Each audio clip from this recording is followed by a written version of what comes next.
Lotte is always close to you. 안녕하세요. Lotte will be with 매일매일 you throughout the 운동하기를 world 실천하고 until the 있는 name Lotte is 동탄 왕콩입니다. 운동하겠습니다.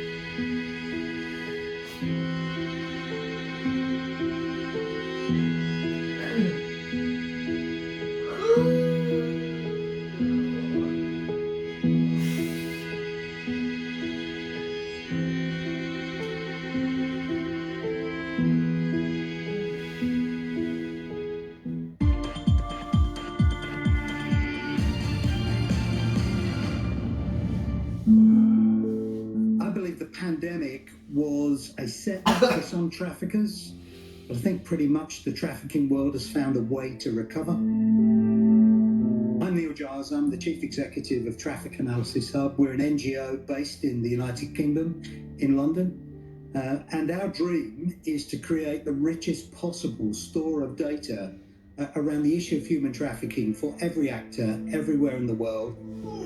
Traffic Analysis Hub is a map-based data platform with hundreds of thousands of stories of trafficking from around the world available to analysts to access, to compile insights and risk dashboards, to compile reporting, or to find ways to guide their activity. So if I was a compliance officer in a bank, it would show me the kind of transactions I need to pay greater attention to.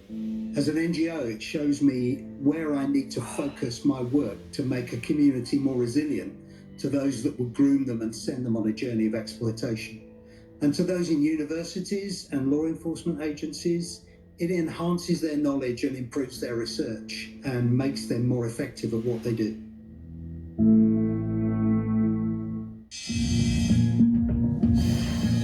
오늘은 야간 근무 I did play 12 첫날이어서 years of soccer as a 발톱 youth. 격이 So I had interest, 10개만 but 하겠습니다. it wasn't my game, as it wasn't the quintessential American game back then. But then you go and you find the woman of your life, and she's from Brazil. Woo! You better get to know this other football brand, Mr. McConaughey. Then you have children. Then you travel the world. You have a job that takes us all over the world, and there's only one game in town, in whatever town you're in around the globe. And that's the international game of football. And you do not have to introduce yourself or even say your name. Just go up, put a foot out, the ball comes to you. It's the great peacemaker. It's the I call the soccer ball the greatest invitation in the world. And so with all those things combined, that's how I became much more of an avid soccer fan, and then find myself now sitting here in my home city as an owner of Austin FC. I'm Isa Suarez in London, and this is CNN.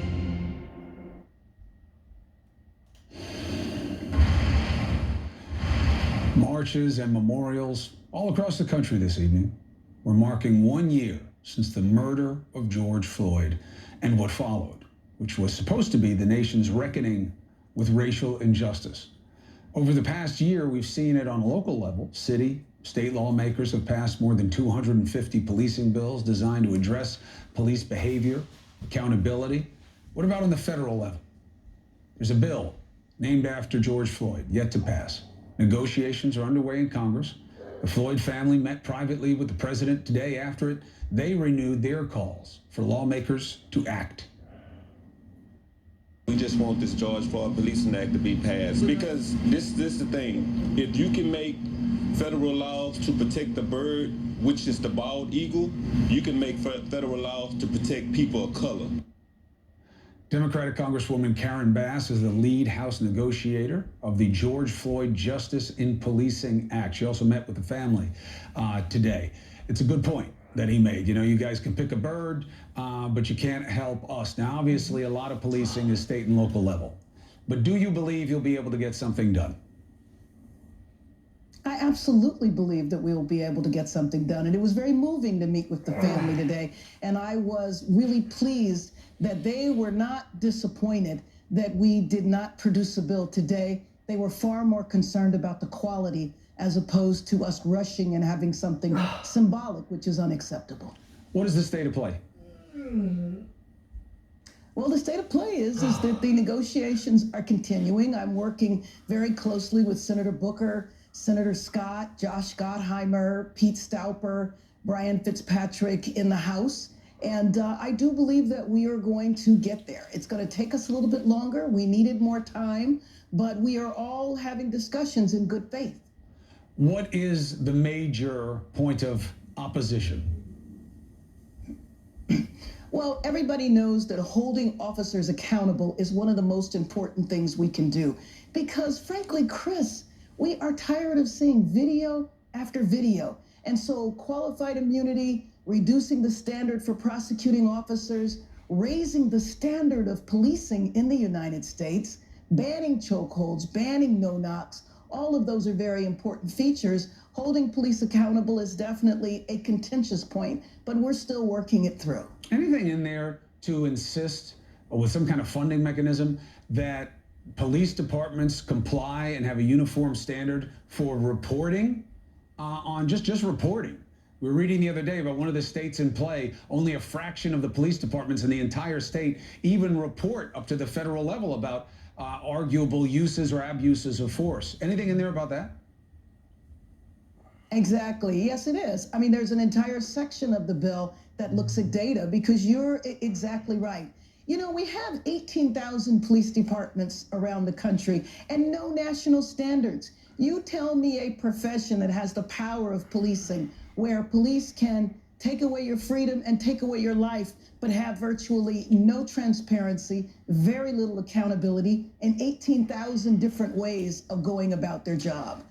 No other profession functions like that. How hard is it for you on your side of the ball here? Progressives are pretty hard on not wanting a compromise bill. They did not give you good leverage with all of that defund the police talk. So how do you make them happy and find a deal in here between extremes?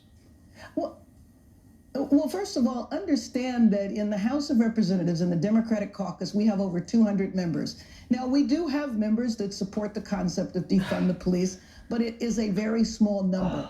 But I view it a little differently. I mean, the way I say it is we need to refund communities because, Chris, you know that over the years we have shredded the safety net and we dumped society's problems on policing to pick up the pieces. So mental illness, substance abuse, domestic violence, a lot of issues that should be handled because they are social health and economic issues. So we need to refund communities. And in that regard, there's a part of the bill where we provide grants to communities to re-envision policing. Mental health is huge. If you look at the number of people that were killed since George Floyd was murdered, and it's well over 100, and I looked at many of the cases, and a number of them involved people that were having a crisis. Now, if we provided proper health care, people wouldn't deteriorate to the point of a crisis. Why is it that we have the police responsible for that? Why don't we have the police partnering with social workers? There are best practices around the country, but those practices need to be centralized, and frankly, they need to be expanded nationally. So you know we're only looking at federal policing, but we do control the purse strings. And so we can influence state and local efforts by conditioning grants to reforms, and we're looking at all of that. You know, I must say, Congresswoman, I think you are the first Democrat player I've had on the show. The crew will tell me if I'm wrong, and then I'll have to call you and apologize. But I think you're the first one to mention that policing has gotten harder. That as there have been social net breakdown, more and more things are being put on them to deal with that they were never trained with, that they didn't envision doing. Now, I'm not saying that doesn't mean that the things they should do right, they do right all the time. Frankly, you said, we're getting tired of seeing the video. I'm getting tired of not seeing the video, of having to fight for it and finding these crazy state laws that should not exist. But I think it's a really important point to make that I think will win a lot of favor with reasonable minds, that it's not just about police being bad, it's about police being put in bad positions. And it'll be interesting to see what you can come up with. Congresswoman Karen Bass, you are welcome back here anytime to tell us the state of play. Thank you. Be well. All right. All right. We're going to stay on these questions about how we fix policing, how we get things better, things that are creating division through disinformation. Like what else? COVID. Where did COVID start? Do you know? I don't know. I do know that everybody is now saying it had to come out of this lab, which somehow is a suggestion they did it to us on purpose. So let's go back to zero on this, because I'm trying to make it better, and I actually think I was adding to the confusion. Let's go back to zero. Let's bring in a top COVID researcher who will tell us, if you want to know the answer to this, here's how you go about finding it. Next. Air quality update in association with Copernicus, Europe's eyes on Earth.